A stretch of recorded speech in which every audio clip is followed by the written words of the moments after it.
ልክ ደግሞ ልጇን ፊት ለፊቷ ላይ ያስቀምጠህ እንደ ሰራተኛ እየተጠቀመች ያለች ልጇን እውነተኛ ልጇን እንደዛ አድርጋ የውሸተኛ ልጇን እንደዚህ እንድትሞላቀቅባትና ብዙ ጊዜ አንገቷን እያነቀይ ብሌን ስታሰቃያት ስትሰማ ሁሉ ይሄንን ዝም ማለት ከዚህም በፊት መድኃኒት አድርጋ እህትህንም እንድታጠፋት ያደረከው ድርጊት ሁሉ ተሰምቶልሃል።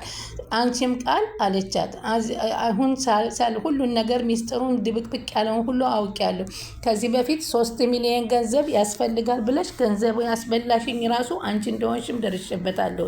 ስለዚህ ሁሉ ነገር እያደረግሽ በቤቴ ማሚ ስትቀመጪ ትንሽ ህሊናሽን አይወቅስሽም ነበር በማለት ስትላት ቃል አይኗ እየፈጠጠ ግዴታዋ ሆኖ እውነታው ፍርጥርጥ ብሎባት በመቀጥቀጥና በመደብደብ ላይ ነው።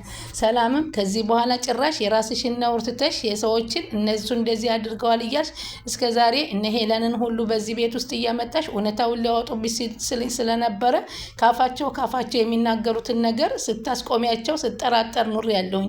አንተም ብትሆን በቤት የመጥተህ አንዳንድ ነገሮችን ስትመለከት ቆይኔ ላስተካክለው፣ ቆይኔ ላብርደው፣ ቆይ አንቺ ዝም በይ እያልክ አፌን ስትለኝ የነበረው ለካ ስራህን ስለምታውቀው ነው። በኃይሉ ዝም በል አንተ በፍጹም የኔ ወንድም ልትሆንም አትችልም አይደለም። ጭራሽ ደግሞ አባቴን በትራስ አፍነህ ያስወገድከው አንተ መሆኑ ስለሰማሁኝ ከዚህ በኋላ አንተ የኔ ምንም የአባቴንም ንብረት የምትልበት ምክንያትም የለም። ብዙ ኃጢአቶችን ይዘህ እንደውም የዳግምንም አባት ያስወገድከው አንተ እንደሆንክ ሚስጥሩን ደርሼበታለሁ። ስለዚህ አንተ እጆችህ በደም የተጨማለቁ ስለሆኑ እዛው እስር ቤት ከርቸሌ ወርደህ እድሜ ልክን እንድትማቀቅ ነው ማደርግ በማለት እሱንም ትናገረዋለች። ሰላም ኧረ እባክሽ እኔ ቃልም ኧረ እባክሽ እኔ ምንም ማውቀው ነገር የለኝም አስገድዶኝ ነው እሱ ያመጣኝ። ማንም እንዳትናገር ቢያስገድድሽም መናገር አለብሽ። አንቺ ግን ለጥቅምና ለገንዘብ ብለሽ አንድ ነገር እንኳን ሳታገኝ እንኳን እኔንም አልገደልሽኝ። ብዙ ጊዜ እኮ ብሌንን ስንት ስቃይ ስታደርሽባት ነበር። አንቺ ነሽ ወይ የእሷን ማንነት ቀምተሽ ለዘመናት ተቀምጠሽ ጭራሽ እሷን እያሳቀቅሻትና እሷን እያሳገትሻት የኖርሽው አንቺ እንደሆንሽ ሁሉ ደርሼበታለሁ። ገነትንም አልፈህ አሳግተህ ብሌንንም ያሳገትከው አንተ እንደሆን ሁሉ ደረስኩበት። ምን አይነት ጨካኝና አረመኔ ወንድም እንዳለ በፍጹም አንድ ቀንም አስቤህም ጠርጥሬህም አላቅም በማለት ትናገረዋለች። ከዛም በኋላ ብሌን ከሁላቸውም መሀል ቁማ በሳቅ ትፈነዳለች። በጣም ተደሰተች። ብሌን እውነቱ ስላወጣላት እውነት አውጣልኝ ዶክተር፣ እውነቱን እንድታወጣልን እንፈልጋለን። ሰላምን በቁሟ ሊጎዷት ነው እያለች ያን ሁሉ ቁማ በጭንቀት ስትጨነቅ እንደውም ቴክስት በስልኳ ደውላ ኧረ እባክሽ ነይ አንቺን ሁለቱ ተመካክረው አንድ ነገር ሊያደርጉሽ ነው ያለችውን እንኳ ነገ ምን ያደርገኛል ብላ ብትፈራም በፍጹም ግን ከነገ ሳይደርሱ በዶክተሩ ውጤት ምክንያት ተጋልጠው አርፈዋል። ሰላም ወደ ቻናሌ ተከታታዮች ሰላማችሁ በያላችሁበት ይብዛል። ለቻናሌ አዲስ የሆናችሁ ሰብስክራይብ፣ ላይክ፣ ሼር እያደረጋችሁ አበረታቶች።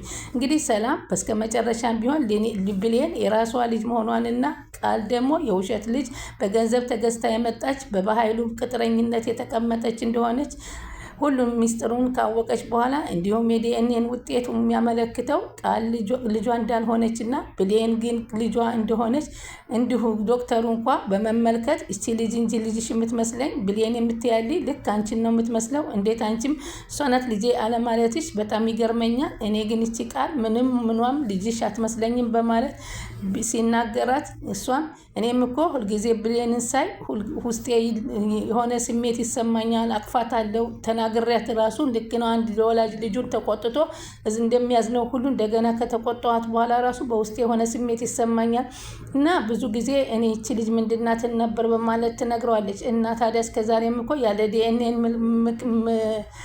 ዲኤንኤን ውጤት እንዲሁ አይተሽ እንኳ ልጄ ናት ብለሽ መፍረድ የምትችያትን ከጎንሽ አስቀምጠሽ እቺ ከምንሽም ጋር የማትመሳሰለውን ልጅሽን ይዘሽ መኖርሽ በጣም ይገርማል ሲላት ምን እኮ በልጅነቷ ጥያት ስለሄድኩ እንግዲህ ከእድገት ጋር ተቀያይራ ነው መስሎኝና ወንድሜና ምኘን የተቀበልኩት በማለት ከዛም ብሌንም እንዴት አድርጎ እንዳሳደጋት በልጅነቷ ሲያሰቃያት እንደነበረው ምክንያቱም ወይዘሮ ሰላም ወደ አረብ ሀገር ለ10 ዓመት ከሄደ በኋላ ምንም አይነት ደሞዝ ስላልተሰጣት ምንም ገንዘብ ስላላከችለት እቺ ደረቅ እናትሽ ምን ሰጣሽ እኔ እንትን ሰርቼ ላበላ ነው ወይ በማለት ያሰቃያትንና በበርበሬ እንጀራ እየተቀለለ ግድቢ አቲቪ ያሰቃያትን እንዲሁም ጎዳና ላይ የጣላትን ውሃ በጭንቅላቷ ሲደፋባት የነበረውን ስቃይ በሙሉ ያደረጋትን ሁሉንም ለሰላም ስትነግራት እኔ ቅርበኝ ልጄ አንቺ እኔ ያላኩልሽ ያው በስራ በሄድኩበት ስራ በወንጀል ተይዤ ስለነበር ነው። በኋላ ግን ፍትህ አግኝቼ ደሞዜን ይዤ የመጣሁት የ10 ዓመት እንጂ አንቺን ልጄን ጥዬሽ አንቺን ላለማርዳት እና ላለማድረግ ያደረግኩት ነገር አይደለም። ብሌን ይቅር እንድትይኝ እፈልጋለሁ ስትል ግድ የለም እኔ ይቅር ብዬሻለሁ። ከዚህ በኋላ ያለውንም ህይወት አብረን እንድንኖር ነው የምፈልገው። ዋናው ሰላሙ ነው። ዋናው ደግሞ እኔነት የመታወቄ ነው በማለት ስትላት እቅፍ አድርጋ እንደገና ሁለታቸውን ብሌን እና ሰላም ተቃቅፎ መላቀስ ጀመሩ። ይህን የሰማች ገነት እንግዲህ ስትሰማና ስትሰማ ወደ ቤት ስመጣ ልልልልልል እኔ እኮ ስንት ቀን ከበራችሁ ድረስ መጥቼ ይሄ ነገር እናትሽ ሰላም ናት ብዬ ለመናገር እሷንም ሰላም ናት ይባላል እናትሽ ስላት እባክሽ ዝም በይ፣ ያልተጣራ ነገር ይዘሽ ነው። ከዚህ በፊት አልማዝን ልጅሽ እናትሽ ናት ብላችሁ የውሸት እናት ሆናለች። ከዚህ በኋላ ከሌ እናትሽ ናት እያላችሁ ውስጤን እንድታደሙት አልፈልግም በማለት ስላለችኝ እንጂ እንደ ከዛም በኋላ አግቶ ያሰቃየን ገዛ ወንድምሽ ሁለተኛ ሂደሽ ለሰላም እሷ ልጇ ናት ብሌን ልጇ ናት ብለሽ ብትናገሪ ራስሽን ነው ማጠፋሽ በማለት አስጠነቀቀች ስትል ይሄንም ገነት ለወይዘሮ ሰላም ታዋር ትነግራታለች። እንዲሁም በተጨማሪ ደግሞ ዳግምም እኔም እኮ ባለፈው መጥቼ ይሄውልሽ እሷን መጠጣ ጠጥቼ ልጅሽ እሷ እንዳልሆነች ነግሬሽ ነበር፣ ግን አንቺ በፍጹም ያገኘኋትን ልጄን ልታስከዱኝ ነው ልታስቀሙኝ ነው እያልሽ እምነት ልታምኒን አልቻልሽም። የዛኑ ጊዜም እንደዚሁ የዲኤንኤ ምርመራ ውጤት አድርገሽ ቢሆን በዛ ጊዜም እውነተኛ ልጅሽ ትወጣልሽ ነበር ሲል ዳግም ይነግራታል። አንተስ ብትሆን ለምንድን ነው ወንድሜን በቢላዋ ቆርጠህ የጣልከው? ይሄንን እኮ ትላንትና እሷ ነግራኛለች ስትለው እሱም እኮ ታዲያ የኔን እናት አግቶ አሰቃይቶብኝ ነው በማለት ሲነግራት በጣም አዘነች። ያም አልፎ የወለደኝን አባቴንም በህይወት ያሳጣኝ አለአባት ያስቀረኝ የገዛ ወንድምሽ ኃይሉ ነው በኃይሉ ነው ሲላት ምን አይነት ጨካኝ ነው ይህ ሁሉ ነገር የሰራው እውነት የኔ ወንድም ነው ወይ በማለት በጣም ነበር ያዘነችው።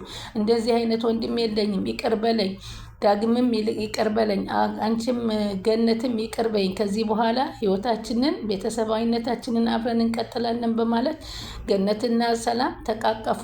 አሁን ብሌንም በጣም ደስ አላትና ዳግም አየህ እኔ አንተን ያለ ስራ ሂድና ቃልን አፍቅረህ የእናትነቴን ትንገርልኝ እያልኩ ሳስጨንቅህ አንተን መጥፎ ነገር ባደርግ ሳያልክ ስትጨናነቅ በቀላሉ ፈጣሪ እንደዚህ የማንነቴን አስመለሰልኝ ስትል ለዳግም ትነግረዋለች። ዳግምም በጣም ተደሰተ። ይህ ሁሉ ነገር ገና እኔም አሁን ወደፊት ብዙ የማንነት ጥያቄ ይኖረኛል፣ እሱን እንግዲህ ይህን ነገር ከሱ አይዘልም በማለት እንግዲህ ዳግምም ይናገራል። ይህንን የሰማ ሳሚ ደግሞ አዎ እውነታ እስከሚወጣ ድረስ ይሄን ነገር ነግሬህ ነበር በኃይሉ አንድ ቀን እውነታ ይወጣል ብያለሁ። አሁንም ቢሆን በፍላሽ የተደገፈ ብዙ ህዝቦችን ያስወገድክበት ፍላሹ እኔ ጋ ይገኛል። ከዚህ በኋላ እኔን ቀጥ ብለህ መናገር ምንም ነገር የለም በማለት ሲናገረው ወይኔ ጉድ ሆንኩኝ። አንድ ነገር ሳልጠቀም ወይ እህቴን አላገኘሁ ወይ ገንዘብ አላገኘሁ። ለገንዘብ ብሎ ሰው ስንት ነገር ይሰራል። እኔ እኮ ይህን ሁሉ ነገር ያደረገኝና ያዋረደኝ ይሄ ዶክተር ነው በማለት እንግዲህ ጣቱን ወደ ዶክተሩ ቢቀስርም ዶክተሩ ደግሞ አስቀድሞ ለሁሉም ስለተናገረበት ምንም ማድረግ አለመቻሉን እንግዲህ በትላንትናው ፓርት ስላየነ በኃይሉ በባዶ በዜሮ መውጣቱ በጣም የሚገርም ነው። ሰላም ለማንኛውም በስከ መጨረሻ ብሌን ልጇን በማገኘቷ በጣም ተደስታለች። ዶክተሩንም እውነተኛ እንዳንተ ያለ ሀቀኛ ዶክተሮች በዚህ ሀገር ላይ ቢኖሩ ብዙ ሰው በደሉን እንባው ይጠረግለት ነበር ስትል አመሰገነችው። ግን በጣም የምታሳፍር ወንድም ነህ። እንዴት ነው እኔን ወደ ሳሎን ሂጂና ያልሆነ ወሬ ገትረሽ ያዣት ብለህ አንተ በገንዘብ የምትደላደረው? እኔም ቃል ከውስጡና ስትቀባጥር ዶክተሩን አንድ ነገር ልታስገድደው እንደሆነ ገብቶኝ ነበረ። እናንተ ግን የምትሰሩት ስራ በጣም አሳፋሪና አስቀያሚ እንደሆነ እንድታቅ ትገባዋል። ከዚህ በኋላ በኃይሉ ሰላም የምትባል እህት አለች ብለህ እንዳትመጣ ድርሽ እንዳትል፣ እድሜ ልክህን ወደ እስር ቤት አሁን በፖሊስ ይዤ አስጠፍርሃለሁ አለችው። ላይክ ሼር ያድርጉ።